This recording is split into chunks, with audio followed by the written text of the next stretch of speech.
எல்லோருக்கும் வணக்கம். இன்னைக்கு நம்ம பார்க்க போற பாடத்திட்டத்துல பிளாக் 2 அதுல உங்களுக்கு தலைப்பு பார்த்தோம்னா உலகின் முக்கிய சக்திகள் தொடர்பான இந்தியாவின் கொள்கை, India's policy towards major powers.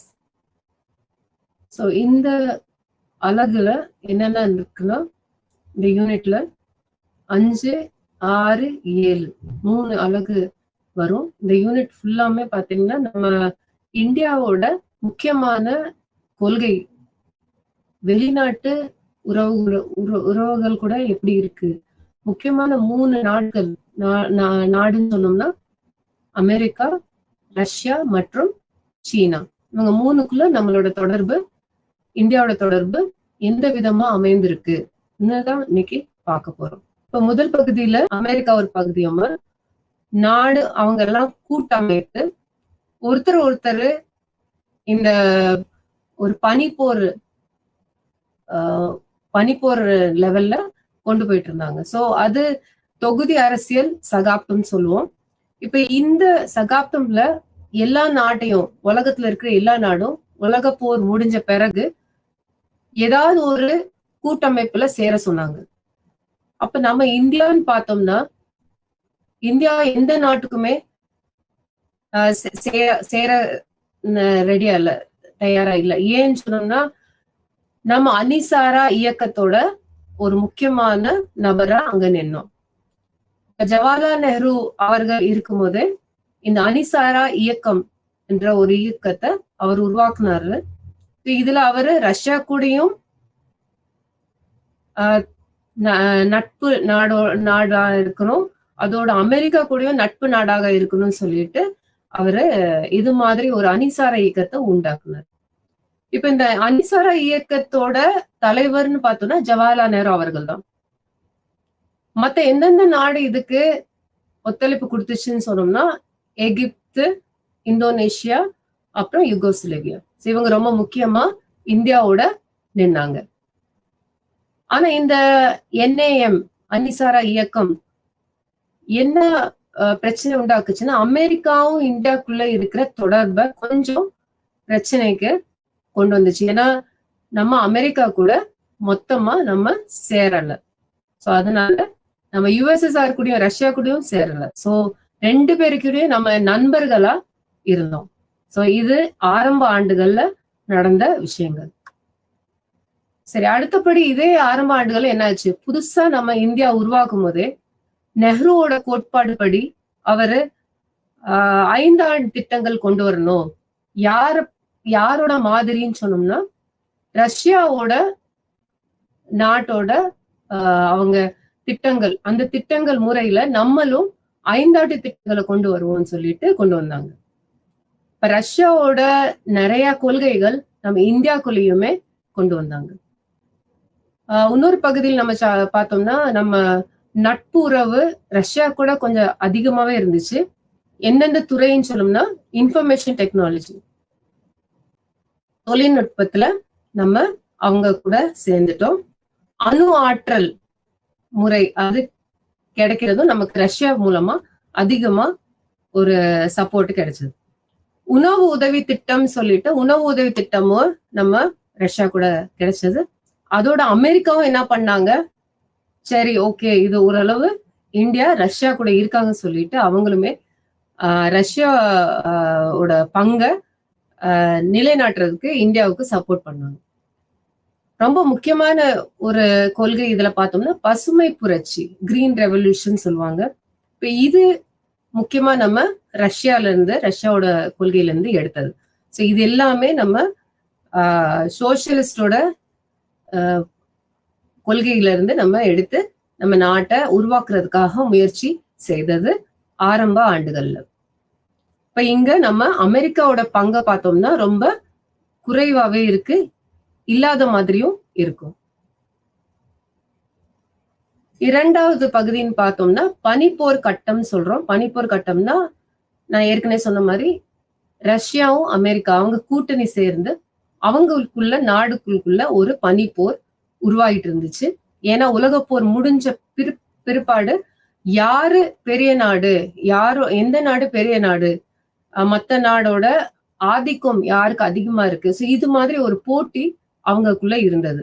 So இதுதான் அந்த பனிப்போரோட காரணம். இது எப்ப இருந்து எப்பன்னு சொல்லணும்னா, குறிப்பா சொன்னோம்னா 1947 இருந்து 1991 வரைக்குமே இந்த பிரச்சனை உண்டாகிட்டே தான் இருந்தது.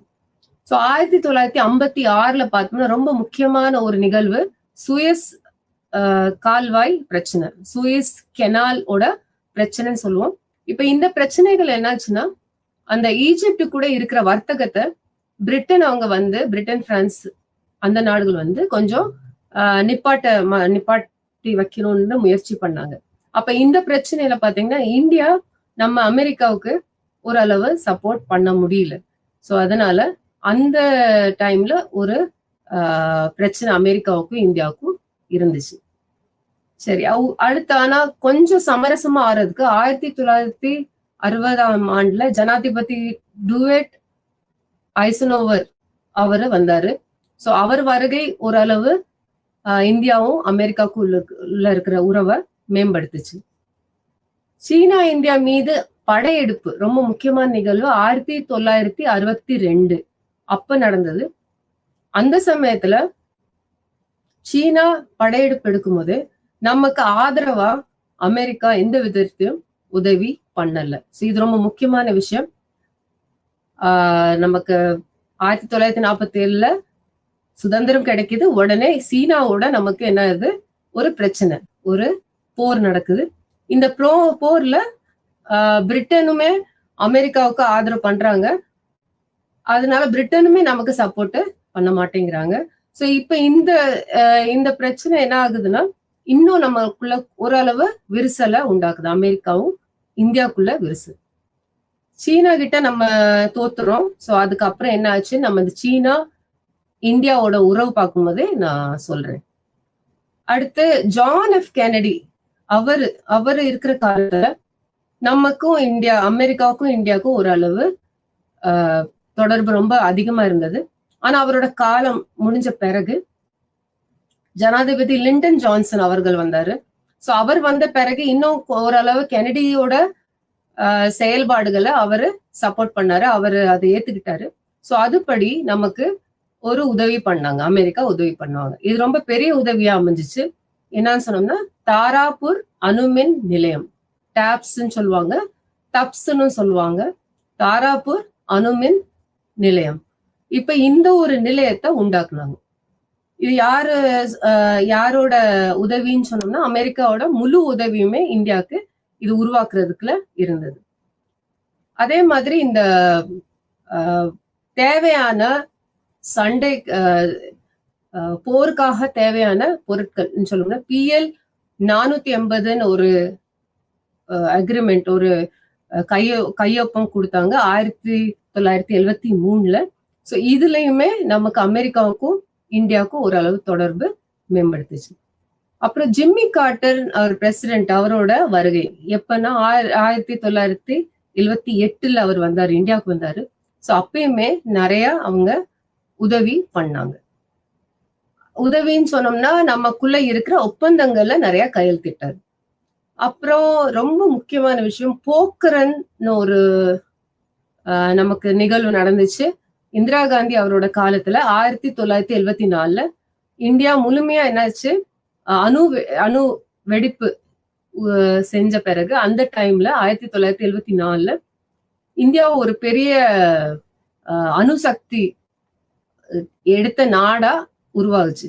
ஆனா இது என்னதுன்னு சொன்னோம்னா, அமெரிக்காவுக்கு சுத்தமா அது ஈடுபடல. அவங்களுக்கு இது விருப்பம் இல்லாத ஒரு விஷயமா நடந்துச்சு. ஏன்னா அமெரிக்காட்ட நம்ம கேட்காம செஞ்சுட்டோம்னு சொல்லிட்டு அவங்க நம்ம கூட ஒரு விரிசல்ல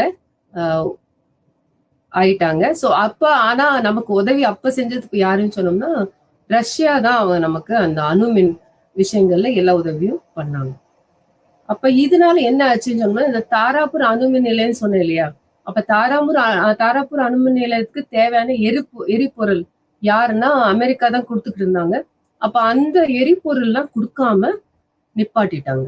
இந்த போக்குரன் நடந்ததுனால அத நிப்பாட்டிட்டாங்க. சோ இந்த காலத்துல பனிப்போர் கட்டம், அந்த காலத்துல பாத்தீங்கன்னா முக்கியமா இந்தியாவுக்கும் அமெரிக்காவுக்கும் இருக்கிற உறவு மேலேயும் கீழேயுமா கொஞ்ச நேரம் நல்லாவும் இருந்துச்சு, சில நேரங்கள்ல நல்லா இல்லாமையும் இருந்தன.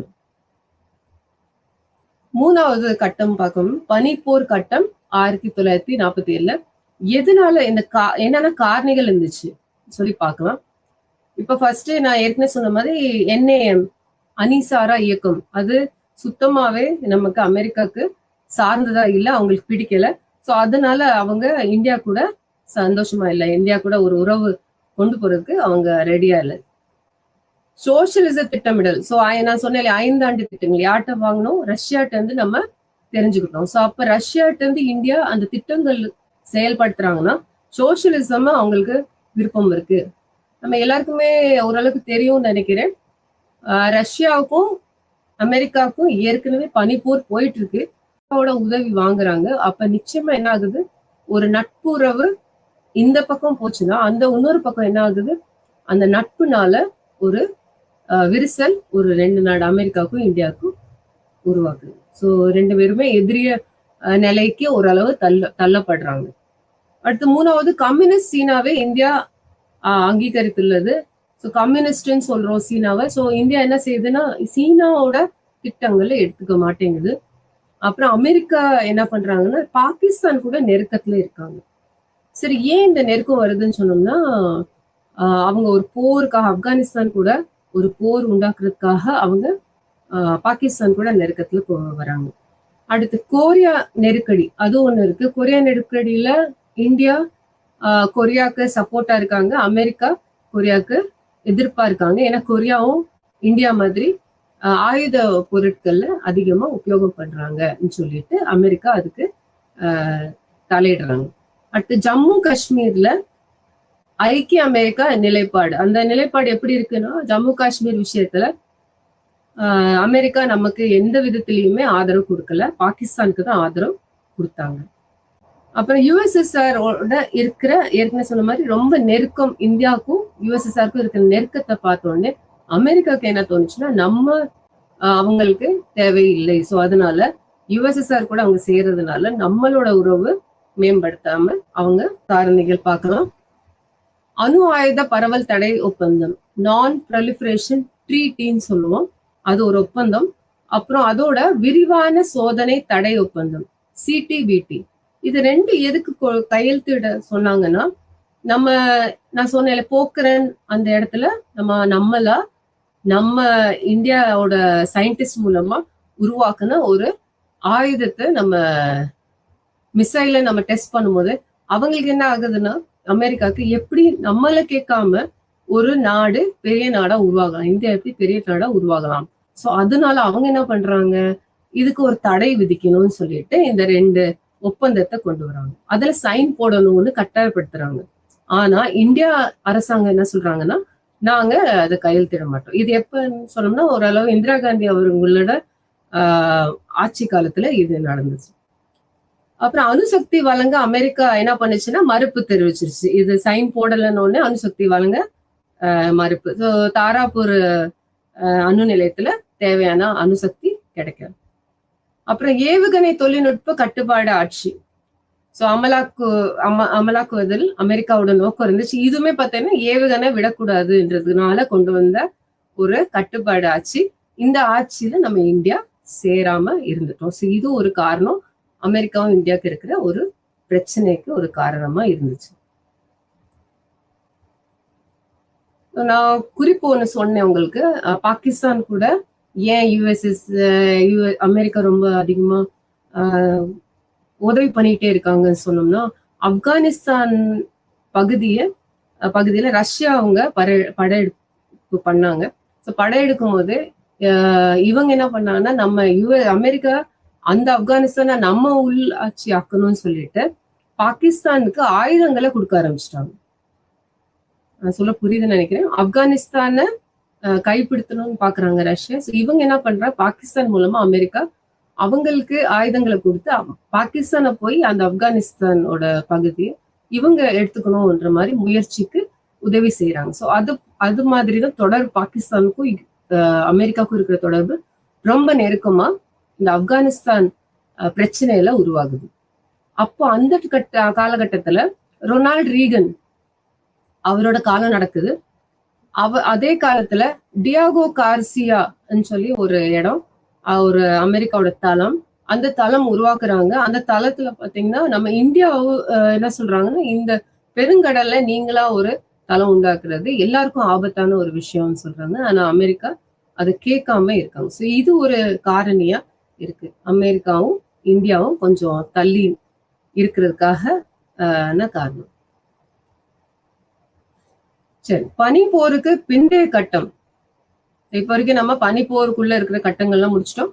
1991 பனிப்போர் அளவு முடிஞ்சிச்சு. ரஷ்யாவும் அமெரிக்காவும் ஒரு சமாதானம் ஆயிட்டாங்க. நாடு எந்தெந்த நாடு அவங்க கூட சேர்ந்தாங்களோ அவங்களும் ஓரளவு நம்ம பொருளாதார வளர்ச்சிக்கு பார்க்கணும்னு சொல்லிட்டு அது மாறிக்கிட்டாங்க.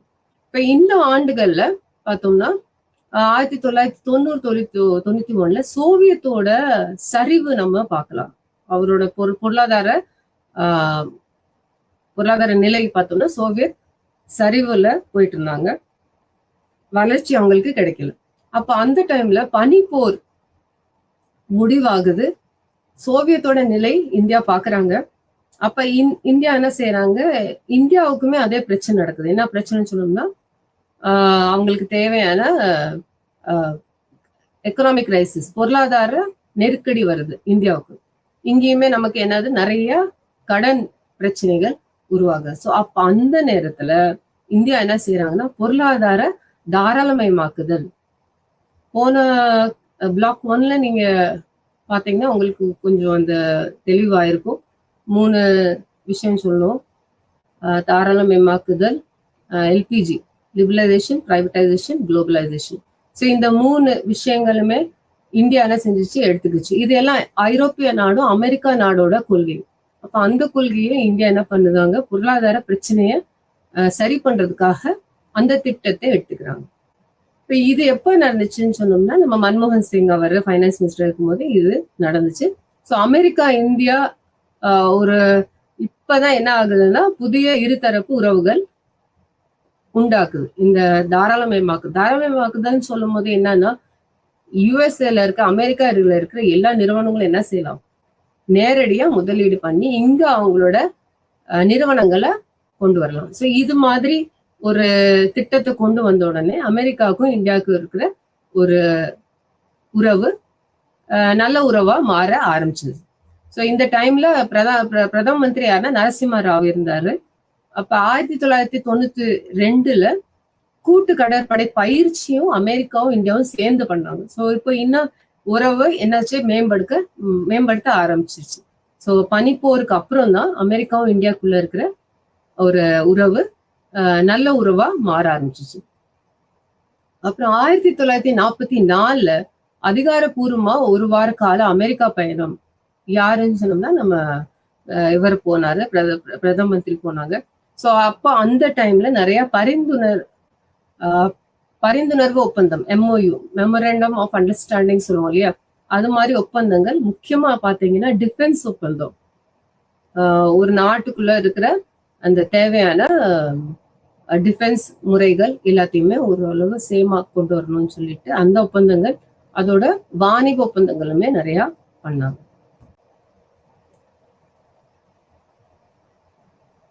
பனிப்போருக்கு பிந்தைய கட்டத்துல இன்னும் என்னென்ன நடந்ததுன்னு பார்க்கலாம்.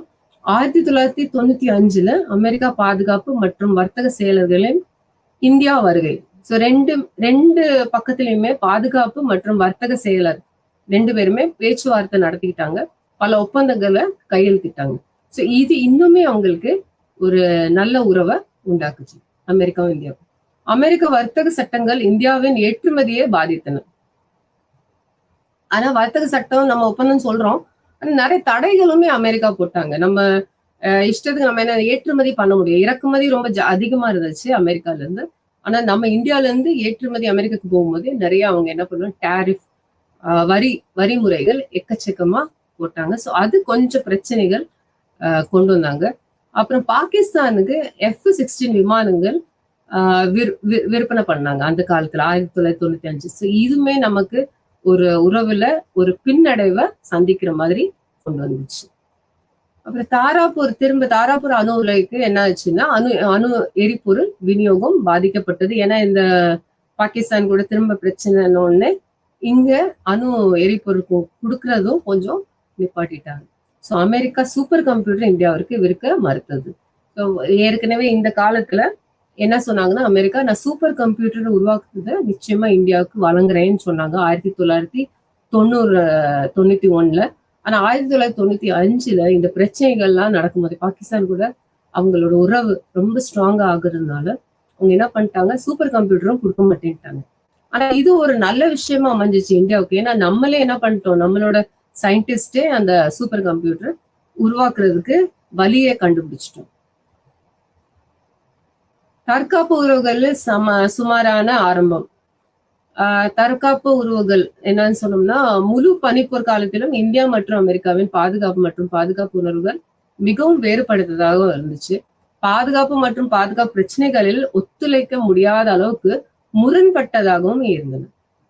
அப்ப அவங்களுக்குள்ள பாகிஸ்தான் பிரச்சனை, இவங்க நம்ம இந்தியா ரஷ்யா கூட இருக்காங்க. ரஷ்யா அமெரிக்காவுக்கு பிடிக்காத ஒரு நாடு, ஒரு ரொம்ப உறவு நல்லா இல்லாத நாடு. அவங்க கூட நாம இருக்கோம், இந்தியா இருக்கோம்.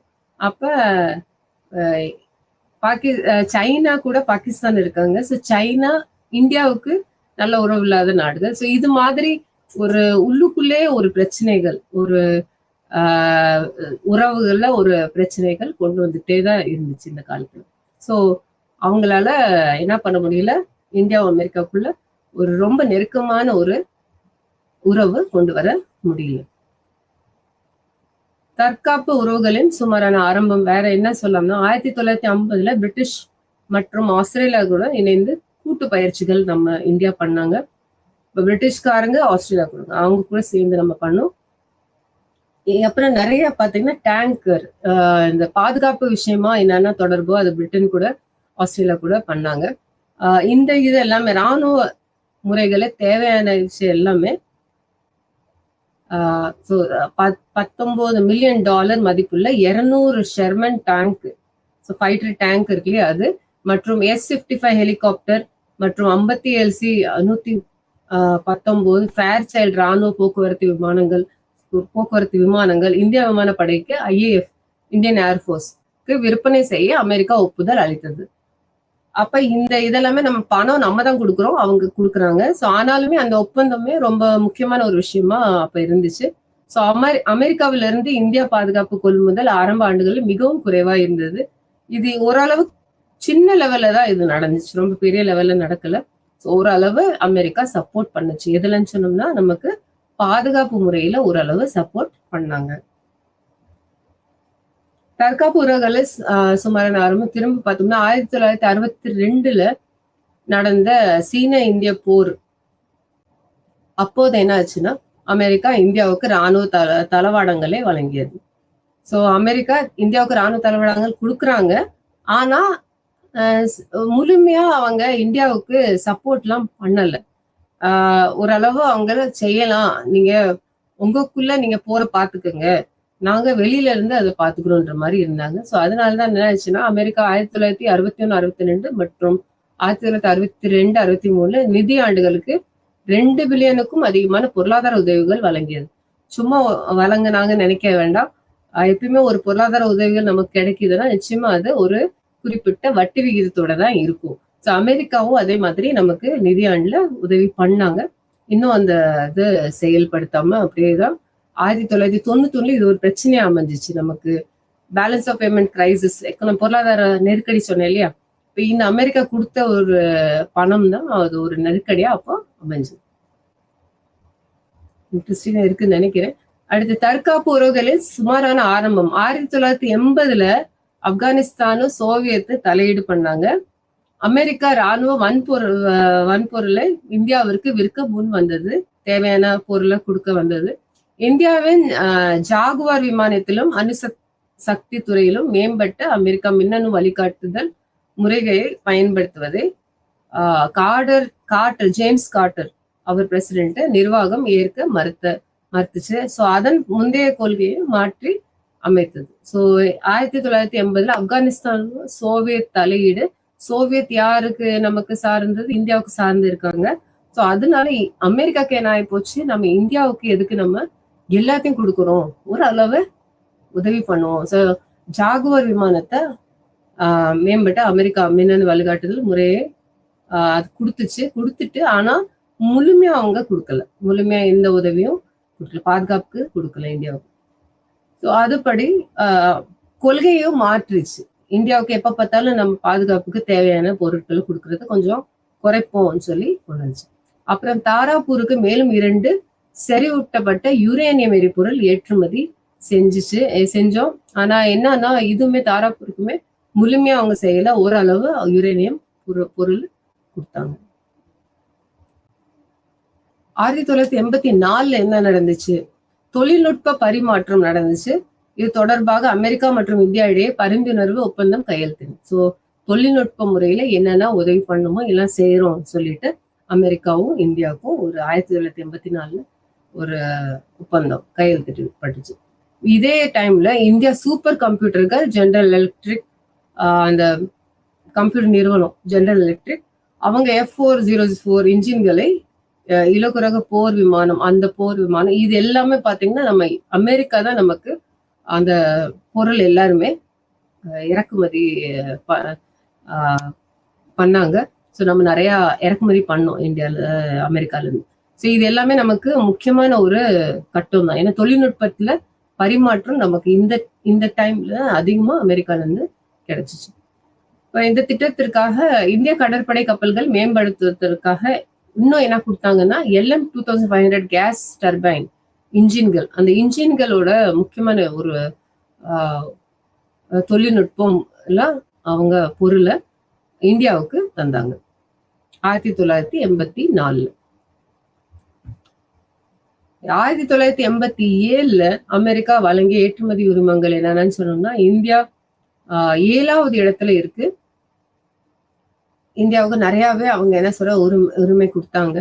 அப்புறம் 1984-88 காலகட்டத்தில் இந்தியாவிற்கான சிவில் தொழில்நுட்ப ஏற்றுமதிக்கான அமெரிக்க அரசாங்கத்தின் அனுமதி 5 மடங்கு அதிகரிப்பு, ரொம்ப அதிகமாவே தொழில்நுட்பத்தை ஏற்றுமதி உதவி பண்ணாங்க, அமெரிக்கா பண்ணாங்க.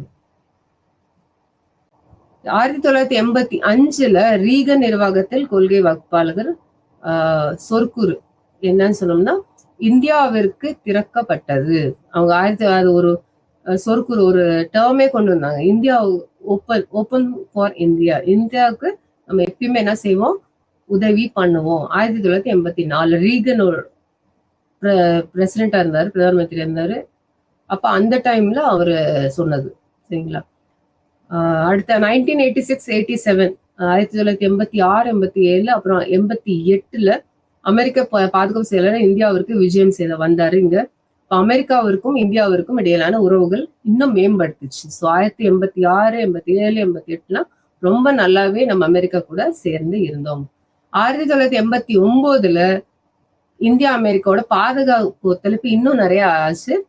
ட்ராக் 2ன்னு ஒரு ஒப்பந்தத்தை கையெழுத்திட்டாங்க.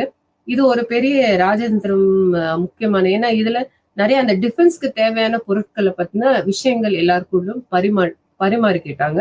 இந்தியாவும் அமெரிக்காவும் ரொம்ப அதிகமா செயல்பட்டாங்க. 1998 அணு ஆயுத சோதனைகள் நடந்துச்சு. ஸோ அமெரிக்கா கட்டாய தடைகள் விதிச்சு. அப்ப என்ன ஆச்சுன்னா, ஜப்பான் இந்தியாவுக்கான பொருளாதார உதவி, ஏன்னா ஜப்பானுமே என்ன பண்ணாங்க, அணு ஆயுதம் வச்சிருந்தாங்க. ஸோ ஜப்பான் கூடயும் அமெரிக்காவுக்கு விரிசல். இந்தியாவும் அணு ஆயுதம் சோதனை பண்ணதுனால இந்தியா கூடயும் அந்த பொருளாதார உதவி குறைக்க ஆரம்பிச்சிட்டாங்க. அப்புறம் UNSC United nation security council, பாதுகாப்பு கவுன்சில்ல தீர்மானம் உருவாக்குனாங்க. இப்ப இந்த தீர்மானத்துல இந்தியா சப்போர்ட் பண்ணவே இல்லை, இந்தியா அமெரிக்காவுக்கு சப்போர்ட் பண்ணல, அவங்க கையெழுத்து இடல. NPT ஏற்கனவே சொன்ன மாதிரி நான் ப்ரொலிஃபரேஷன் ட்ரீட்டி, அதுலயுமே கையெழுத்து இந்தியா விடல.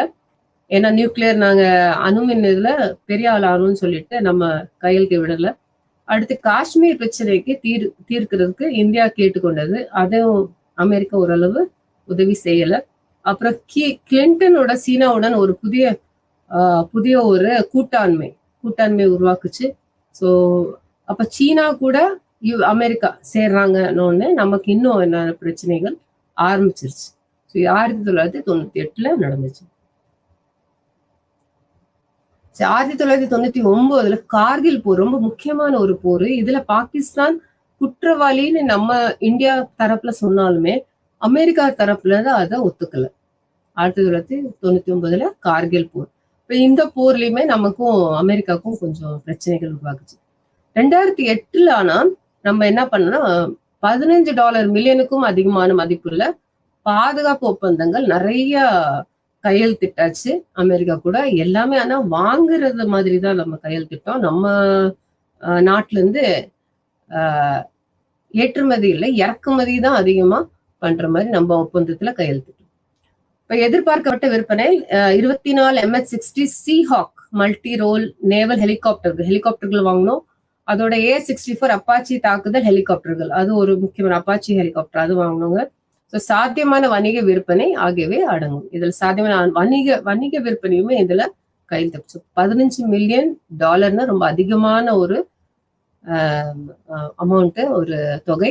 இது 2008 இந்த ஒப்பந்தத்துல குறிப்பிடப்பட்டுச்சு.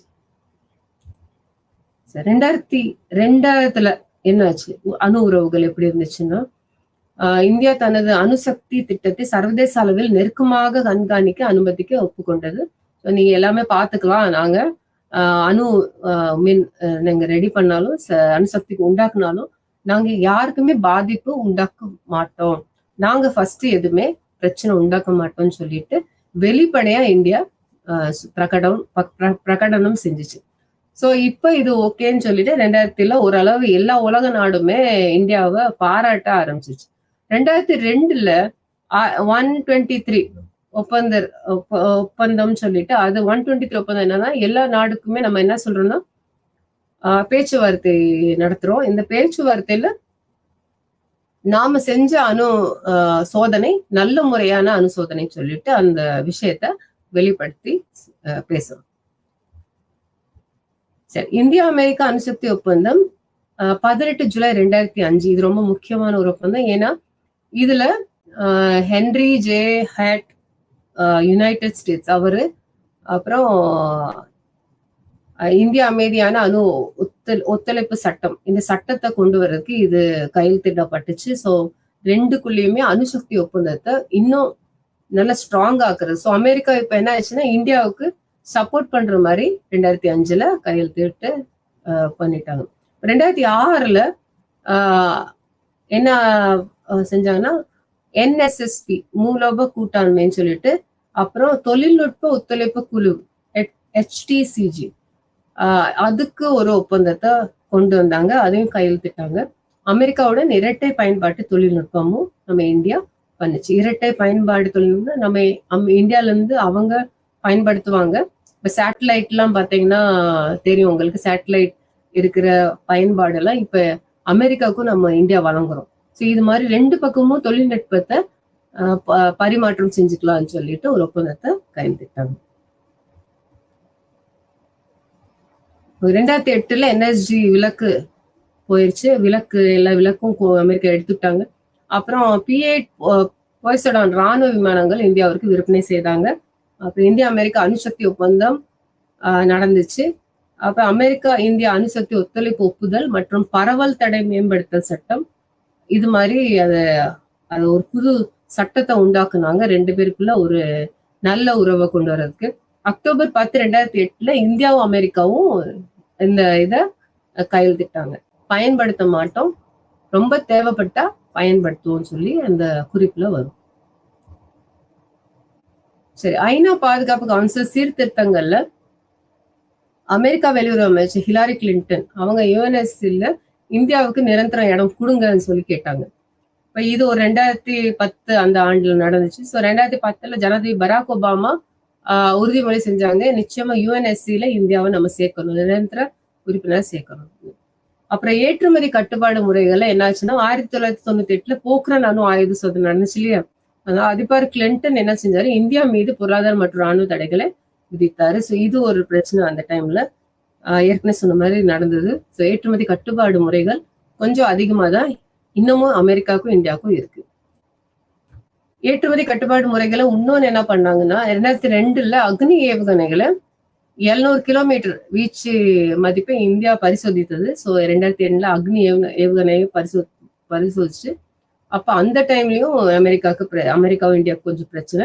1999 பிஜேபி அரசாங்கம் தேசிய பாதுகாப்பு ஆலோசனை வாரியம் இந்தியாவின் அணு கொள்கை அதை கொண்டு வந்தாங்க. இந்தியாவின் முதல் பயன்படுத்த கூடாது கொள்கை. நம்ம அணு சக்தி வச்சிருக்கோம், ஆனா உடனே நம்ம என்ன செய்ய மாட்டோம், இந்தியா அதை பயன்படுத்த மாட்டோம். ஏதாவது ஒரு பிரச்சனை நமக்கு நாடுக்கு வந்தாதான் அதை பயன்படுத்துவோம்னு சொல்லிட்டு இந்த ஒரு கொள்கை இந்தியாவுல கொண்டு வந்தாங்க. இந்தியா அமெரிக்கா வர்த்தக கூட்டாண்மை எப்படி இருந்துச்சுன்னா, எல்லாம் கூட்டாளியா நல்லா இருந்தாங்க, ஒன்றும் பிரச்சனை இல்லை. தொழில்நுட்பத்துறையில பாத்தீங்கன்னா ரொம்ப ஒத்துழைப்பா இருக்கோம், இன்னமும் இருக்கும். இருதரப்பு வர்த்தகம் ரொம்ப அதிகமா நல்லா இருக்கு. நிதித்துறையும் உள்கட்டமைப்பு இன்ஃப்ராஸ்ட்ரக்சர் சொல்லுவாங்க, செய்யற கட்டடம் எல்லாம் கட்டுறது எல்லாமே பாத்தீங்கன்னா இந்தியாவுக்கும் அமெரிக்கா ரொம்ப அழகான நல்ல உறவு இருக்கு. 2014 பிரதமர் மோடி அமெரிக்காவுக்கு பயணம் பண்ணார். அது ரொம்ப முக்கியமான ஒரு விஷயமா பேசப்பட்டுச்சு. ஏன்னா அப்பதான் நமக்கும் அமெரிக்காவுக்கும் இந்தியாவுக்கும் ரொம்ப அதிகமாவே ஒரு நட்பு உருவாக்குச்சு. இதுல இன்னொரு முக்கியமான அந்நிய நேரடி முதலீடோட முக்கியத்துவத்தை ரொம்ப அதிகமா 2014 இந்த முயற்சியில கொண்டு வந்துச்சு. அமெரிக்கால இருந்து நிறைய கம்பெனி நம்ம இந்தியாவுக்கு வந்து அந்நிய நேரடி முதலீடு செஞ்சாங்க. ஸோ 2 பேருமே பொருளாதார ரீதியா ஒரு நட்புக்கு வந்துட்டாங்க, நட்புறவுல வந்துட்டாங்க. சரி, இதான் நான் ஏற்கனவே சொன்னதான். அப்ப 2 பேருக்குமே ஏற்றுமதி கட்டுப்பாடு முறைகள் நரேந்திர மோடி பதவியேற்றினார். ஸோ அந்த டைம்ல அந்த ஏற்றுமதி இறக்குமதி பிரச்சனைகள் எல்லாம் ஓரளவு தள்ளுபடி பண்ணிட்டாங்க. ஸோ ஓரளவு நமக்கு நெருக்கம் ஆயிடுச்சு அமெரிக்கா கூட. ட்ரம்ப் நிர்வாகத்தின் வருகை, ட்ரம்ப் நம்ம இந்தியாவுக்கு வந்தாங்க, அதுவுமே என்ன ஆயிடுச்சுன்னா இன்னும் அதிகமா நமக்கு நட்பு உறவு உண்டாக்குச்சு. அப்புறம் பாகிஸ்தானோட எதிரான ட்ரம்ப் நிர்வாகத்தின் உறுதியான நிலைப்பாடும் நடந்துச்சு. ஸோ உங்களுக்கு தெரிஞ்ச ட்வின் டவர் அந்த சம்பவம் நடந்துச்சு இல்லையா, யூஎஸ் மேல ஒரு அட்டாக் நடந்துச்சு ஆப்கானிஸ்தான்ல. அப்ப அந்த டைம்ல பாகிஸ்தான் ஆப்கானிஸ்தானுக்கு ரொம்ப சப்போர்ட் பண்றாங்கன்னு சொல்லிட்டு யூஎஸ் அமெரிக்காவோட உறவு இந்தியா கூட மேம்படுது. ஸோ தீவிரவாத நாடு உறவு மேம்படுத்த ஆரம்பிச்சிருச்சு. சரி, அடுத்தபடி அலகு 6 ரஷ்யாவே தொடர்பான இந்தியாவின் கொள்கையை நம்ம பார்க்கலாம். இப்ப ரஷ்யா கூட இந்தியாவுக்கு ரொம்ப காலங்களாவே ஒரு நல்ல உறவு இருந்துகிட்டு இருக்கு. ஏன்னா இந்தியாவில் ஜவஹர்லால் நேரு வரும்போதே அவரு சோசியலிசம், சோவியத் ஒன்றியம் அது எல்லாருமே ரொம்ப ஆதரவு கொடுத்தாரு. ஏன்னா அதுல முக்கியமா என்னன்னா நம்ம ஊர் மக்களுக்கு நல்லது செய்யணும், எல்லாருமே நல்லா இருக்கணும்னு சொல்லிட்டு அந்த கோட்பாடுகள், ரஷ்யாவோட கோட்பாடுகள் நம்ம இந்தியாவுக்கு ரொம்ப நல்லா இருக்கும், சாதகமா இருக்கும்னு நெஹ்ரு நினைச்சார். ஸோ அதனால வரலாற்று சிறப்பு, நெருக்கம், நட்பு எல்லா விஷயத்துமே பாத்தீங்கன்னா ரஷ்யாவோட நம்ம இந்தியாவுக்கு ரொம்ப அதிகமான நல்ல உறவு இருந்திருக்கு, இன்னமும் இருந்துகிட்டு தான் இருக்கு. ஸோ சோசியலிசம் மற்றும் மார்க்சிஸ்ட் கருத்துக்கள் என்னன்னு சொன்னோம்னா, அந்த காலத்துல சொன்னோம் சுபாஷ் சந்திர போஸ், ஜவஹர்லால் நேரு, மானவேந்திரநாத் ராய், பெரிய பெரிய தலைவர்கள் எல்லாமே இந்த சோசியலிசம், ரஷ்யாவோட சோசியலிசம் ரொம்ப ஆதரிச்சாங்க, ரொம்ப நல்ல முறைன்னு சொல்லி எடுத்துக்கணும்னு நினைச்சாங்க. ஜவஹர்லால் நேரு சோவியத் சோசியலிஸ்ட் பொருளாதாரத்தில் ஈர்க்கப்பட்டார். ஸோ நில விநியோகம், தொழிலாளர் கூட்டுறவு, அரசுக்கு சொந்தமான நிறுவனங்கள், கனரக தொழில் மயமாக்கல், உலகளாவிய சுகாதாரம், கல்வி, சமூக உரிமை, இது எல்லாமே சோவியத் சிஸ்டம்ல இருந்தது. ஸோ அந்த விஷயங்கள் எல்லாம் மக்களுக்கு தேவையானது, மக்களை மேம்படுத்துறதுக்காக சொல்லிட்டு அவரு இந்த சோசியல் சிஸ்டமை நமக்குள்ள எடுத்து வரணும்னு சொன்னார். அதனாலதான் 5 ஆண்டு திட்டங்களும் நம்ம ரஷ்யாட்ட இருந்து பார்த்து நம்ம எடுத்துக்கிட்டோம். ஆரம்ப கட்டத்துல இந்தியா சோவியத் உறவுகள் பார்க்கலாம். இப்ப இந்தியாவின் நெருங்கிய உறவுல பின்னால் உள்ள காரணம் என்னன்னா, பனிப்போர்ல பாகிஸ்தான் மற்றும் அமெரிக்கா 2 பேரும் நட்பு இல்லை. ஸோ அதனால அது ஒரு காரணம். பாரத் ஹெலி எலக்ட்ரிக்கல்ஸ் லிமிடெட், அப்புறம் oil and natural gas corporation ONGC, BHEL ONGC, அப்புறம் ஹிந்துஸ்தான் ஏரோநாட்டிக்கல் லிமிடெட், இந்த ஏரோப்ளைன் செய்யற அந்த கம்பெனி, அது போன்ற பொதுத்துறை நிறுவனங்கள் சோவியத் உதவியுடன் கட்டுப்பட்டன. ஸோ இது எல்லாமே ஓஎன்ஜிசி, பிஹெச்இஎல், HAL முக்கியமான ஒரு நிறுவனங்கள் எல்லாமே யார் உதவி பண்ணனா சோவியத் ரஷ்யா தான் உதவி பண்ணாங்க. ஸோ அப்புறம் 1962 இந்தியா சீனாக்கு போர் நடக்கும் போதே 1960 சீனா சோவியத் அரசியல் பிளவு இருந்துச்சு. சீனா கூட ரஷ்யாவுக்கு ஒத்து போல. ஸோ அதனால அந்த டைம்லயும் நமக்கு இந்தியாவுக்கு ரஷ்யா ரொம்ப சப்போர்ட் பண்ணாங்க. திரும்ப என்ன ஒன்றியத்தின் கம்யூனிஸ்ட் கட்சிகள், சோவியத் ஒன்றியத்தின் கம்யூனிஸ்ட் கட்சிகள் CPSU, அவங்க மைக்கேல் கார்பச்சவ் சொல்லுவோம். மைக்கேல் கார்பச்சவ் 1985 இருந்தாரு. அவரு ரொம்ப இந்தியாவுக்கு ஆதரவாவே இருந்தாரு. சரிங்க. சோ ஆண்டு மொத்த உள்நாட்டு உற்பத்தி 50% ராணுவ பாதுகாப்புக்காக செலவிடப்பட்டது. சோ இது எல்லா செலவும் பாத்தீங்கன்னா நமக்கு இந்தியாவுக்கு அவங்கதான் ரஷ்யா தான் கொடுத்தாங்க. 50% உதவி பண்ணாங்க. 1979 ஆப்கானிஸ்தான் சோவியத் தலையீடு பண்ணாங்க. அப்ப அதுக்கு சோவியத்துக்கு என்ன ஆயிடுச்சுன்னா நிறைய செலவாயிருச்சு. நான் இப்ப யார பத்தி பேசிக்கிட்டு இருக்கேன்னா சோவியத்தோட கண்டிஷன் பத்தி பேசிட்டு இருக்கேன், என்ன ஆச்சுன்னு சொல்லி. சோ அந்த கட்டத்துல இந்த ஆப்கானிஸ்தான் கூட ஒரு பிரச்சனை நடக்கும் போதே அவங்க நிறைய செலவு பண்ணாங்க. சோவியத் ஒரு பெரிய நெருக்கடி, பொருளாதார நெருக்கடியில வந்து நின்னாங்க. இப்ப இந்த நெருக்கடி வந்த உடனே சோவியத் ரஷ்யா என்ன செஞ்சிச்சுன்னா பொருளாதாரத்தின் மறுசீரமைப்புக்கு ஒரு கொள்கை கொண்டு வந்துச்சு. Policy of பெரஸ்ட்ரோய்கா. ஸோ இதுல என்னன்னு சொன்னோம்னா நம்ம என்ன பிரச்சனை, என்ன நமக்குள்ள பேசிக்கணும், என்ன ஏன் இப்படி நடந்துச்சு, ஏன் நமக்கு இவ்வளோ செலவு பண்ணி நம்ம பொருளாதாரத்து ரீதியா இதா இருக்கும், பிரச்சனையில இருக்கும்னு சொல்லிட்டு அதுக்கு பண்ணாங்க. நிறைய வரிகள் விதிச்சாங்க, மக்கள் மேல நிறைய வரிகள் விதிச்சாங்க. ஏன்னா அவங்க பாதுகாப்புக்கு செலவு பண்ணும் இல்லையா, அதுக்காக. அப்புறம் ஒரு திறந்த விவாதம் சொல்லி கிளாஸ் நாஸ்ட்னு ஒண்ணு கொண்டு வந்தாங்க. என்ன ஆச்சுன்னா இந்த கொள்கையே ரஷ்யாவுக்கே ஒரு எதிர்மறையா அமைஞ்சிச்சு. ஏன்னா என்ன ஆச்சுன்னா குடிமக்கள் எல்லாருமே ஒருத்தர் பேச ஆரம்பிச்சுட்டாங்க, இந்த ரஷ்யா அரசாங்கம் சரியில்லை, அவங்களோட நடத்துற திட்டங்கள் சரியில்லைன்னு சொல்லி பேச ஆரம்பிச்ச உடனே, கருத்து சுதந்திரம் வந்த உடனே பால்டிக் மாநிலங்களான தனியா பால்டிக் ஸ்டேட்ஸ்ன்னு சொல்லுவாங்க, அந்த பிரிஞ்சு போயிட்டாங்க. ஸோ சோவியத் யூனியன் தான் ஒரு பெரிய உருவாக்கத்துல இருந்த ஒரு நாடு பிரிவு பார்க்க ஆரம்பிச்சிச்சு. ஸோ முக்கியமா என்னன்னா எஸ்டோனியா, லாட்வியா, லித்துவேனியா இவங்க எல்லாம்னா சுதந்திரம் ஆயிட்டோம், நாங்க சுதந்திரமான நாடு, ரஷ்யாக்குள்ள நாங்க இல்லைன்னு சொல்லிட்டு வெளியே வந்துட்டாங்க. ஏன்னா அவங்க அந்த வரி விகிப்பு ரொம்ப அதிகமா இருந்துச்சு இந்த சோவியத் சிஸ்டம். அப்ப 1991 சோவியத் ஒன்றியம் கலைக்கப்பட்டது. சோவியத்னு இல்லாம ரஷ்யான்னு ஒரு நாடா உருவாக்குச்சு. புரியுதுன்னு நினைக்கிறேன். USSR, United States of Socialist Republic, அடுத்து ரஷ்யா. 1991 ரஷ்யா வந்துருச்சு. சரி, இப்ப சோவியத்துக்கு பிந்தைய காலத்துல ரஷ்யாவுடனான இந்தியாவின் உறவு எப்படி இருக்கு? பாதுகாப்பு மற்றும் வர்த்தக ஆறுதல் நல்லா இருந்துச்சு. மண்டலம் காணாமல் போனது. ஆனா மண்டலம் என்னாச்சு, காணாமல் போனது. ரொம்ப ரொம்ப அதிகமா அந்த பிரச்சனைகள் அவங்களுக்குள்ள சோவியத்துக்குள்ளே பிரச்சனை நடந்தது இந்தியா பார்த்துட்டாங்க. இப்போ இரு தரப்பு உறவுகள் சரிந்தன. ஸோ இந்த ஏன்னா அவங்க பிரச்சனை, பொருளாதார பிரச்சனை இருக்காங்க ரஷ்யா. ஸோ அவங்க என்ன பண்ண முடியல, இப்போ உதவி பண்ண முடியல இந்தியாவுக்கு, எந்த இதுல உதவி பண்ண முடியல, உறவுகளையும் மேம்படுத்த முடியல. அவங்களுக்குள்ளே பிரச்சனைகள் போயிட்டு இருக்கு நாட்டுக்குள்ளே. அதனால ரூபாய் வர்த்தகமும் அதுவும் போயிருச்சு. ஸோ எல்லாமே பிரச்சனையா நடக்கும் போதே அந்த பொருளாதார நெருக்கடி அவங்களுக்கு வந்த மாதிரி நம்ம இந்தியாவுக்கும் வந்துருச்சு. வர்த்தக நெருக்கடி நமக்கு, பொருளாதார நெருக்கடி நமக்கு வந்துச்சு. அப்ப அந்த டைம்ல ஏற்கனவே சொன்னதான் திரும்ப சொல்லிட்டு இருக்கேன், கவனிச்சீங்கன்னா உங்களுக்கு புரியும். நிதி அமைச்சர் மன்மோகன் சிங் அவர் இருந்தாரு, நரசிம்ம ராவ் தான் பிரதமர். அப்ப அந்த பொருளாதார நெருக்கடி வரும்போதே தாராளமயமாக்குதல், உலகமயமாக்குதல், அப்புறம் பிரைவேடைசேஷன். இது மூணுமே நமக்கு LPG, லிபரலைசேஷன், பிரைவேடைசேஷன், குளோபலைசேஷன், இது மூணுமே அவங்க நிதியமைச்சர் கொண்டு வந்தாங்க. இது ஐரோப்பிய நாடும் அமெரிக்கா நாடோட திட்டமுறை. அப்ப சோசியலிஸ்டோட திட்டமுறைய நிப்பாட்டி இந்த திட்டமுறையை கொண்டு வரோம். ஏன்னா நமக்கு இப்ப நெருக்கடி இருக்கு, பொருளாதார நெருக்கடி இருக்கு. அப்ப வெளியே இருந்து நமக்கு என்ன வரணும், நிதி உதவி வரணும். நிதி உதவி அப்படியே வாங்க முடியாது, கடனா ரொம்ப வாங்க முடியாது. ஸோ என்ன பண்ணலாம், அந்நிய முதலீடு கொண்டு வரலாம் சொல்லிட்டு இதுக்குள்ள அந்த கொள்கையை கொண்டு வாங்க.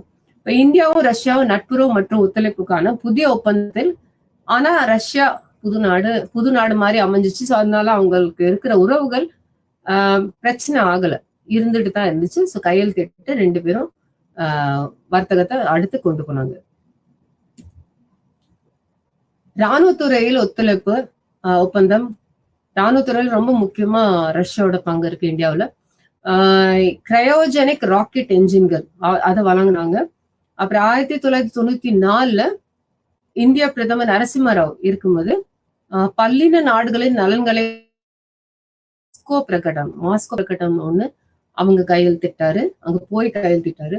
அப்புறம் 1997 இந்திய பிரதமர் தேவகவுடா அவரும் ராணுவ ஒத்துழைப்பு தொடர்பான முக்கிய ஒப்பந்தங்கள். ஸோ ரொம்ப முக்கியமா நம்ம ராணுவ தொடர்புலதான் ரஷ்யா கூட உதவி வாங்கிட்டே இருக்கோம். ஸோ இன்னமும் இருந்துகிட்டு தான் இருக்கும். சரி, அடுத்தபடி எவ்ஜெனி பிரிமாகோவ், இவரு ஒரு மினிஸ்டர். அவர் இருக்கும்போது ரஷ்யா வெளிநாட்டு நியமிக்கப்பட்டார். ஸோ இவர் 1997 அமைச்சர் ஆனார். 1998 பிரதமரும் ஆனார் பிரிமாகோவ். அப்புறம் இவங்க ரொம்பவே இந்தியா கூட இருக்கிற தொடர்பை இன்னும் ஜாஸ்தி அதிகமாக்கிட்டே போனாங்க. அப்புறம் மாஸ்கோ, பெய்ஜிங், டெல்லி மூலோபாய முக்கோணம். Moscow, Beijing, Delhi. ஏன்னா ரஷ்யா ஏற்கனவே சொல்லும்போது சைனா கூட ரொம்ப நெருக்கமான உறவுல இருக்கிறதுனால அவங்க என்ன நினைச்சாங்கன்னா, China, Delhi, Russia, China, India 3 பேரும் ஒரு முக்கோணமா நம்ம செயல்படலாம்னு சொல்லிட்டு அவர் ஐடியா கொடுத்தாரு. அது இன்னொரு பேரும் வச்சாங்க, RIC, ரஷ்யா, இந்தியா, சீனா குழு. இது மாதிரி நம்ம உண்டாக்குவோம்னு சொல்லி ஒரு ஐடியா கொடுத்தாரு. ஆனா இந்த ஐடியா செயல்படல. ஆனா ஓரளவு அவர் ஏவ்ஜெனி பிரிமாகோவ் கொண்டு வந்தார். அப்புறம் 2000 ரஷ்ய ஜனாதிபதி விளாடிமிர் புட்டின் வந்தாரு. ஸோ இப்போதைக்கு அவர் தான் இருக்காரு, விளாடிமிர் புட்டின். அவரு இந்த இன்னும் கூட்டாண்மையை பற்றி பிரகடனம் செஞ்சாரு. நம்ம இன்னும் இதை சரி பண்ணலாம், கொண்டு வரலாம் இந்தியா கூட சொல்லி கேட்டாரு. அப்புறம் 2001 இந்தியா பிரதமர் அடல் பிஹாரி வாஜ்பாய் சர்வதேச பயங்கரவாதம் பற்றிய பிரகடனம் ரஷ்யா கூட சேர்ந்து அவரை உண்டாக்குறாரு. சர்வதேச பயங்கரவாதம் இருக்கக்கூடாதுன்னு சொல்லிட்டு ஒரு பிரகடனம் கொண்டு வந்தாரு வாஜ்பாய் அவர்கள். 2002 ஜனாதிபதி புட்டின் இந்தியா வந்துட்டு போனாரு. இதனால என்னாச்சு, ரொம்ப முக்கியமா நிறைய கூட்டாண்மை நம்ம கூட ரஷ்யாவுக்கு வந்துச்சு.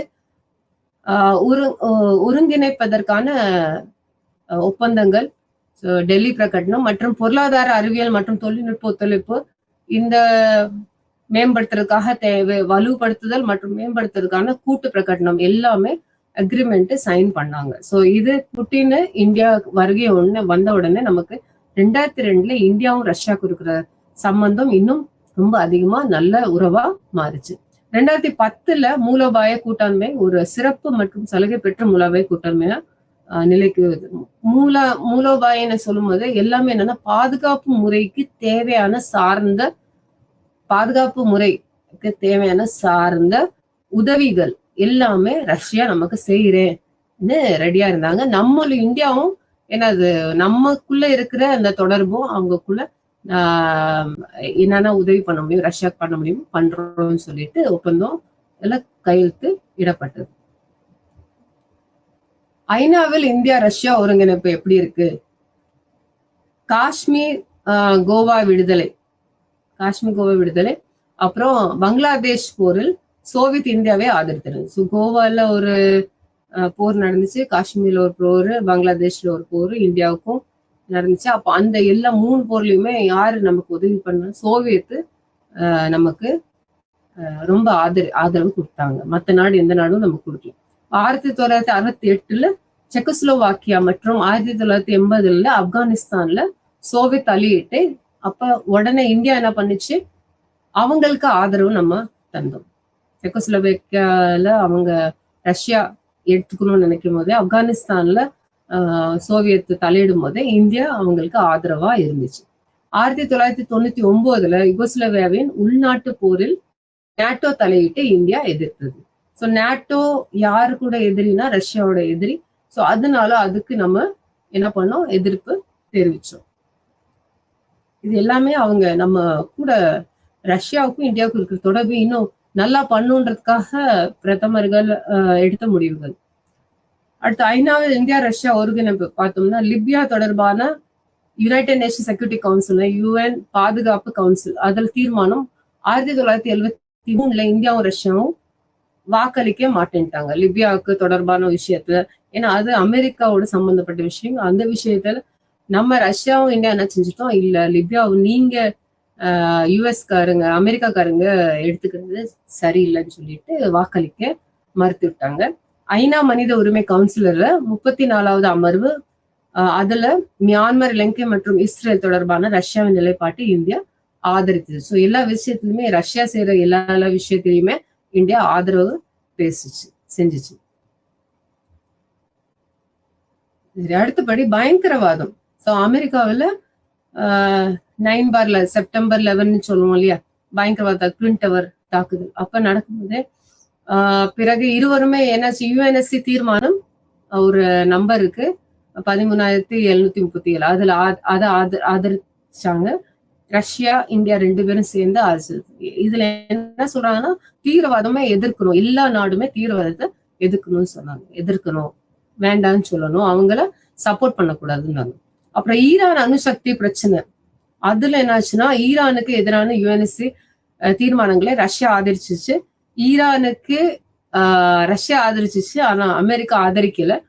நம்ம என்ன பண்ணிட்டோம், ரஷ்யாவை ஆதரிக்கிறதுனால ஈரானுக்கும் நம்ம ஆதரவு கொடுத்தோம். முக்கியமா இந்த பக்கத்துல நான் என்ன சொன்னோம்னா, ஈரான்ட்டு இருந்து நம்ம நிறைய என்ன சொல்ற இறக்குமதி பண்ணிட்டு இருக்கோம். அந்த எண்ணெய், கச்சா எண்ணெய் எல்லாமே பாத்தீங்கன்னா ஈரான் கூட நமக்கு வாணிப தொடர்பு ரொம்ப அதிகமா இருக்கு. அதனால நம்ம ஈரானுக்கு சப்போர்ட் தான் எப்பயுமே பண்ணிட்டு இருக்கோம்.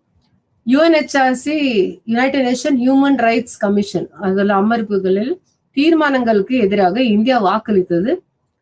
பாலஸ்தீனம் பிரச்சனையிலும் என்னாச்சு, இஸ்ரேலுக்கு எதிராக அரபு நாடுகளிலும் பாலஸ்தீனர்களும் இருவரும் ஆதரித்தனர். ஸோ இஸ்ரேல் பிரச்சனையில் பாலஸ்தீன் நாட்டுக்கும் அரபு நாடுக்கும் யாருன்னா இந்தியா, ரஷ்யா 2 பேருமே சப்போர்ட் பண்ணாங்க. ஆமா, சரியாதான் நடக்குதுன்னு சொல்லிட்டு சப்போர்ட் பண்ணாங்க. இது யுஎஸ்க்கு செட் ஆகாது. ஏன்னா யுஎஸ் இஸ்ரேலுக்கு சப்போர்ட்டர், யுஎஸ் இஸ்ரேலுக்கு ஆதரவு கொடுக்குறாங்க. நம்ம என்ன பண்ணிட்டோம், இஸ்ரேலுக்கு ஆதரவு கொடுக்கல. அப்புறம் அணு ஆயுத பரவல் மற்றும் நிராயுத பாணியாக்கம். அணு ஆயுதம் இருக்கு, ஆனா ரொம்ப அதிகமா நம்ம பண்ணக்கூடாது, தேவையானதுக்கு அதை பயன்படுத்தணும்னு சொல்லிட்டு அந்த விஷயத்த பேசினாங்க ரஷ்யா கூட. ஸோ விண்வெளியில் முதலில் ஆயுதங்களை வைக்கக்கூடாது. இது ரொம்ப ரஷ்யா இப்ப முந்தியிருந்தே அப்படிதான் இருக்கா. விண்வெளி நமக்கு தொழில்நுட்பத்துக்கு தான் சாதகமா இருக்கணும், மற்றபடி ஒரு நாடு இன்னொரு நாடு அட்டாக் பண்றதுக்கோ இது பிரச்சனை பண்றதுக்கோ இருக்கக்கூடாதுன்னு சொல்லி கொண்டு வந்தாங்க. பருவநிலை மாற்றம் குறித்து பாரிசில் ஒப்பந்தத்திலயுமே பாத்தீங்கன்னா இந்தியாவும் ரஷ்யாவும் ரொம்ப அழகா 2 பேருமே ஒப்பந்தத்துக்கு ஓகே சொல்லிட்டாங்க. ஸோ இதுல ஜிஹெச்சி, கிரீன் ஹவுஸ் கேஸ்ன்னு சொல்லுவாங்க இல்லையா, தேவையான பசுமை இல்ல வாயுகள் அது குறைத்தல் பண்ணணும்னு சொல்லிட்டு 2 பேரும் ஒப்பந்தத்துல சரின்னு சொல்லி சைன் பண்ணாங்க. காஷ்மீர் மற்றும் பயங்கரவாத எதிர்ப்புக்கு ஆதரவு, இதுல ரஷ்யா நமக்கு ஆதரவு கொடுத்தாங்க காஷ்மீர் விஷயத்துல. ஆனா இவங்க அமெரிக்காக்காரங்க நமக்கு ஆதரவு கொடுக்க இல்லை. ஸோ இந்த ஒரு பிரச்சனை நமக்கு இதுல பார்க்கலாம். சரிங்களா? ஸோ பாதுகாப்பு பொருட்கள், இந்தியா தனது ஆயுத அமைப்புகள் மற்றும் தொழில்நுட்பங்களில் 70% மேலாக ரஷ்யாவிலிருந்து இறக்குமதி செய்யுது. ஸோ ரொம்ப அதிகமா நம்ம இறக்குமதி செய்யணும். இப்ப நான் கொஞ்சம் சீக்கிரமா போறேன். அடுத்து ஏன்னா நமக்கு இந்தியாவோட உறவு இவங்க கூடயும் பார்க்கணும், சீனா கூட. ஸோ என்ன கவலை இப்ப இருக்குன்னு சொன்னோம்னா, சீனா ரஷ்ய உறவுகள் மற்றும் பாகிஸ்தான் ரஷ்ய நல்லுறவு அவங்க 2 பேரும் சேர்ந்துக்கிறாங்கன்னு சொல்லிட்டு நம்ம இந்தியாவுக்கு என்னன்னா பிரச்சனையா இருக்கு. எவ்வளவு தூரத்துக்கு அவங்க நமக்கு சப்போர்ட் பண்ணுவாங்க அடுத்தபடியா, அந்த ஒரு பிரச்சனை இன்னும் நமக்கு ஓடிக்கிட்டு இருக்கு. ஸோ இந்தியா ரஷ்யாவோட வர்த்தகமும் பாத்தீங்கன்னா கொஞ்சம் ஓரளவு குறைஞ்சு போயிட்டே இருக்கு. ஏன்னா இப்ப ரஷ்யா அதிகமா பாகிஸ்தானுக்கு உதவி பண்றாங்க, சீனாக்கும் உதவி பண்ணிட்டு இருக்காங்க. ஸோ அதனால அந்த உறவு இப்போ கொஞ்சம் பிரச்சனைகளா உருவாக்கிட்டு இருக்கு. சரி, இப்ப சீனாவோட தொடர்பான இந்தியாவின் கொள்கை. இப்ப இங்க ரொம்ப முக்கியமா நமக்கு என்னன்னா திபெத்தோட அத்தியாயம் பார்க்கணும். திபெத் ஸ்டார்டிங்ல ஆரம்பிச்சோம்னு திபெத்தோட ராஜ்யத்தை அவங்க என்ன பண்ணிட்டாங்க, சைனா என்னோட நாடுன்னு சொல்லி எடுத்துக்கலாம். ஆனா திபெத்ல இருக்கிற நெஹ்ரு இருக்கிற காலத்திலே அது நடந்துச்சு. நெஹ்ரு இருக்கிற காலத்துல. அப்ப தாலே லாமான்னு அவர் தலைவர், அவர் என்ன பண்ணிட்டாரு, இந்தியாவுக்கே வந்து அவர் ஆதரவு கேட்டாரு. சோ அப்ப அந்த டைம்ல நெஹ்ரு ஹெல்ப் பண்ணாங்க. அப்புறம் பஞ்சஷீல்னு ஒண்ணு இல்ல, என்னன்னா அமைதியான சகவாழ்வின் 5 கோட்பாடுகள், பஞ்சஷீல். அது ஜவஹர்லால் கொண்டு வந்தாரு. இந்த கோட்பாடு சைன் போட்டுட்டாங்க சைனா கூட. ஆனா அந்த கோட்பாடு படி எதுவுமே அவங்க என்ன பண்ணல, அந்த பஞ்சஷீல் கொள்கைப்படி எதுவுமே அவங்க சைனா செயல்பாட்டுல கொண்டு வரல. ஓகேவா? சரி, திபெத்தோட பிரச்சனை நான் என்ன சொன்ன, பிஆர்சி சொன்னோம்னா People's Republic of China. China முந்தி காலத்துல ஸ்டார்டிங்ல அந்த சுதந்திரம் கிடைத்த 1950 அந்த காலத்துல பிஆர்சி, அப்பதான் 1 ஜனவரி 1950 இந்தியாவும் அவங்களும் 2 பேரும் நல்ல நட்பு நாடா இருக்கும்னு சொல்லிட்டு ஒரு சைன் பண்றோம். அப்போ அந்த டைம்ல திபெத்ல பிரச்சனை நடக்குது. அந்த பிரச்சனைக்கு இந்தியா சாதகமா இருக்கிறது சைனாக்கு பிடிக்காம போயிருது. சரி, அப்புறம் 1962 சீனாவிற்கும் இந்தியாவிற்கும் இடையிலான குறுகிய எல்லை போர், ஒரு சின்ன அந்த போர், அந்த எல்லைக்குள்ள இருக்கிற ஒரு போர் நடக்குது. இந்த போருமே ரொம்ப பிரச்சனையை உண்டாக்குது இந்தியாவும் சைனாக்குள்ள இருக்கிற உறவுல. அடுத்து ரொம்ப மோசமா போயிட்டு இருக்கு உறவு, ஏன்னா அந்த பார்டர் பிரச்சனைனால, இந்த எல்லை பிரச்சனைனால. அடுத்து சீனா பாகிஸ்தான் உறவுகளை எப்படி மேம்படுத்துது, சீனா பாகிஸ்தானுக்கு எப்பயுமே ஆதரவாவே இருக்காங்க. அது நம்ம இந்தியாவுக்கு என்ன ஆகுதுன்னா, பாகிஸ்தான் கூட இருக்கிற உறவு சரியில்லாததுனால இன்னும் பிரச்சனைய இன்னும் ஜாஸ்தி அதிகமாயிட்டே இருக்கு. சரி, எல்லை பிரச்சனை நான் சொன்ன மாதிரி ரொம்ப அதிகமாவே இருக்கு நமக்கு சைனா கூட. பிஆர்சியன் சின்சிங் சொல்லிட்டு அந்த பிரச்சனை. சோ அதே போல எல்லை பிரச்சனை மட்டும் இல்ல, நமக்கு நாத்துலா சோலா சம்பவம். இது என்னன்னா, அருணாச்சல் பிரதேஷ் கூட நமக்கு இந்தியா, அருணாச்சல் பிரதேஷ் நம்மளோட ஸ்டேட், நம்மளோட இது மாநிலம் சொல்றோம். ஆனா சைனா என்ன சொல்றாங்க, அது என்னோட இடம்னு சொல்லிட்டு அங்க வந்து கேப்சர் பண்ணியிருக்காங்க. சோ இது ஒரு பெரிய பிரச்சனை 1971 இருந்து இப்ப வரைக்கும் நமக்கு இருந்துகிட்டே இருக்குது. சோ மொத்தமா நம்ம பார்த்தோம்னா நமக்கு சீனாவோட எந்த இதுலயுமே நமக்கு ஒரு நட்புறவு நல்லபடி வரல. பொருளாதார உறவுகள் மட்டும் நம்ம பார்த்தோம்னா இந்தியா கூட சைனாக்கு ரொம்ப ஜாஸ்தி, ரொம்ப அதிகமா இருக்கு. 7வது பெரிய ஏற்றுமதி இடமாக இந்தியா இருக்கு. ஸோ நம்ம நிறைய இறக்குமதி சீனாவோட, நீங்க ஏற்கனவே கடைக்கெல்லாம் போனீங்கன்னா பாத்தீங்கன்னா சீனாவோட பொருட்கள் இன்னுமுமே நமக்கு அதிகமா விற்பனையில கிடைச்சிட்டு இருக்கு. ஸோ இப்ப இதுல எல்லா முக்கியமான ஒரு விஷயங்கள்ல உங்களுக்கு என்ன தெரிய வரும்னு பார்த்தோம்னா, நம்மளோட உறவுகள் எல்லா நாட்டு கூடயுமே ஓரளவு ரொம்ப நல்லாவும் சொல்ல, வாணிப துறையில ரொம்ப நல்லா இருக்கு. ஆனால் மத்த எல்லை பாதுகாப்பு அந்த துறையில நமக்கு சரியா இல்லை. சோ இப்போதைக்கு நம்ம சொல்லணும்னா, அமெரிக்காவோட இருக்கிற தொடர்பு நமக்கு ஓரளவு நல்லா இருக்கு, நன்மையுடையதா இருக்கு. ரஷ்யா கூட இருக்கிற தொடர்பு நல்ல விதமா இருக்கு. ஆனா சீனாவோட இருக்கிற தொடர்பு எப்பயும் போல ஒரு பிரச்சனையாவே உண்டாக்கிட்டு தான் இருக்கு. சோ இது எல்லாமே பார்க்கும்போது நம்ம என்ன செய்யணும், பிரச்சனைகளை மட்டும் பார்த்துக்கிட்டு இருந்தா அரசாங்கமோ இல்ல அரசியலோ நம்ம செய்ய முடியாது. பொருளாதார வளர்ச்சிக்கு நம்ம எல்லா நாட்டுக்குள்ளயும் நட்பா இருந்தாதான் முடியும். சோ அதனால நீங்க சில சமயங்கள்ல யோசிப்பீங்க, ஏன் நம்ம அவங்க கூட நட்பா இருக்கணும், நட்பா இருந்தாதான் நமக்கு வாணிப முறையில நம்ம அவங்க கூட தேவையான எல்லா விஷயங்களுமே நம்ம செய்ய முடியும். சோ அதனால இப்ப இன்னைக்கு நம்ம சம்பந்தப்பட்ட எல்லா விஷயம் உங்களுக்கு புரிஞ்சிருக்கும்னு நினைக்கிறேன். நன்றி, வணக்கம்.